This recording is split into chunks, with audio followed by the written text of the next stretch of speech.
Hey everybody, welcome back to the vlog. Thank you so much for joining me today for tea time once again. What do we got? We have some green tea today. Not bad, not bad.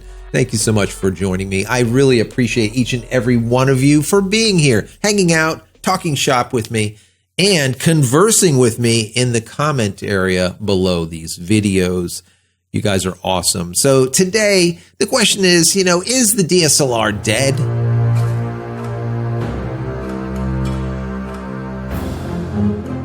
We're going to answer that and look at some of the facts that we have to answer it today. Now, a lot of us have been looking at the Canon EOS R Pro as that 70 megapixel monster that Canon has been working on and saying, well, maybe that's going to be that camera that they use, for example, for the 2020 Olympics. Tokyo is right around the corner, right, guys? Tokyo is right around the corner. They need something. Nikon needs something. What is Sony going to do? So I was looking at that and I said, I don't think that's going to happen. I really don't. I don't think mirrorless is there as of yet. Sony's got it pretty good.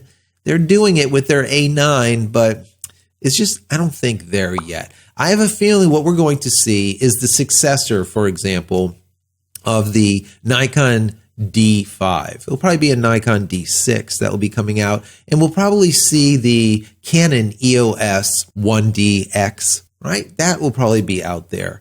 And on the Sony side, we're probably going to see a A9 Mark II also, but probably with a different chip in there, a different sensor. We know that Sony is right now working on their A7 S3. And that will be coming out before the end of the year, most likely. And that's going to have a completely different chip in it. And those are the chips that I can see being used in, for example, their A9 Mark II. Why? Because it's a lower megapixel and it just does a lot better with light. Most of the time when you're shooting extremely high speed and you're working, let's say, in low light or mediocre light, you need something that can handle high ISO, something with a low signal to noise ratio, right, guys? So that is probably what we're going to see in the A9 Mark II, that new chip or something thereabouts. So that is where I think that we're going for the Olympics. It's going to be probably a D6, the Canon EOS 1DX, and most likely the Sony, the only mirrorless full-frame camera out there, the Sony A9 Mark II. Now, when we see that sea of glass, now, is it going to be Sony glass? Is it going to be Canon glass? Or is it going to be Nikon glass?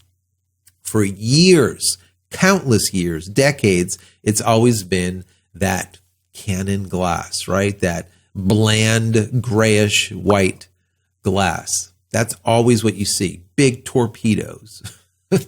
What are we going to see for 2020? Something similar? Is it going to be dominated by Canon again? Or are we going to see Nikon come up, or possibly even Sony? That would be awesome.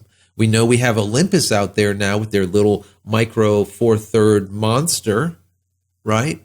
Maybe they'll have some of those out there. I doubt it, but anything is possible.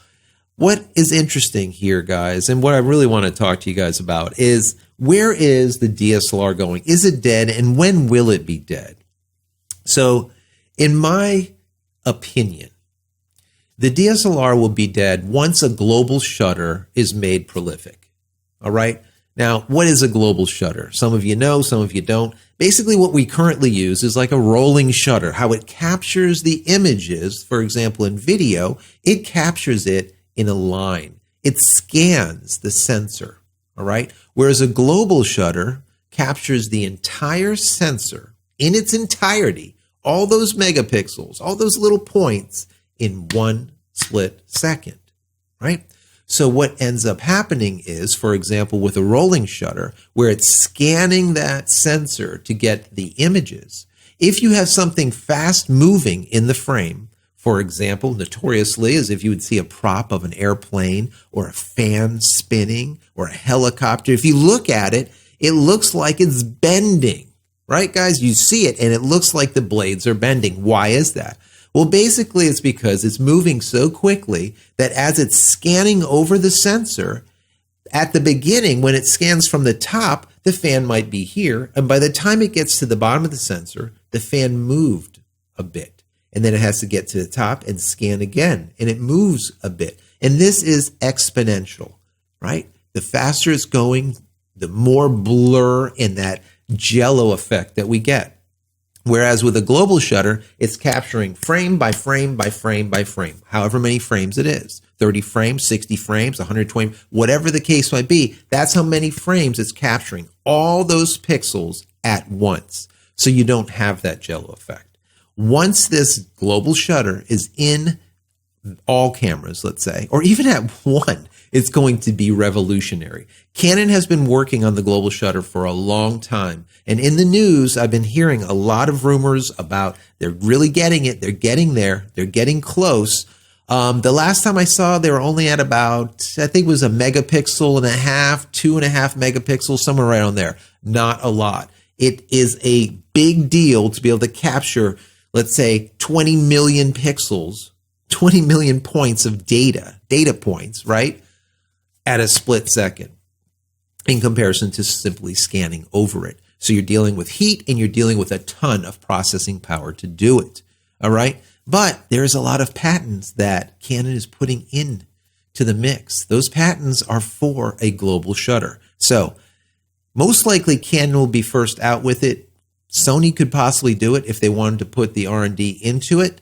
But I think Nikon will lag behind when it comes to it. So we'll see what ends up happening. But like I said, the death of the DSLR will not come until we see that global shutter. But for now, we will see mirrored cameras, for example, for the 2020 Olympics. Now, 2024, down the road, maybe we're going to start seeing some of the professional bodied mirrorless cameras, but just not yet. It's not there as of yet. Sony, like I said, with their A9 are close, but still the D6 as well as the 1DX Mark II is going to probably collaborate, okay? That's just simply the way it is. But we will see.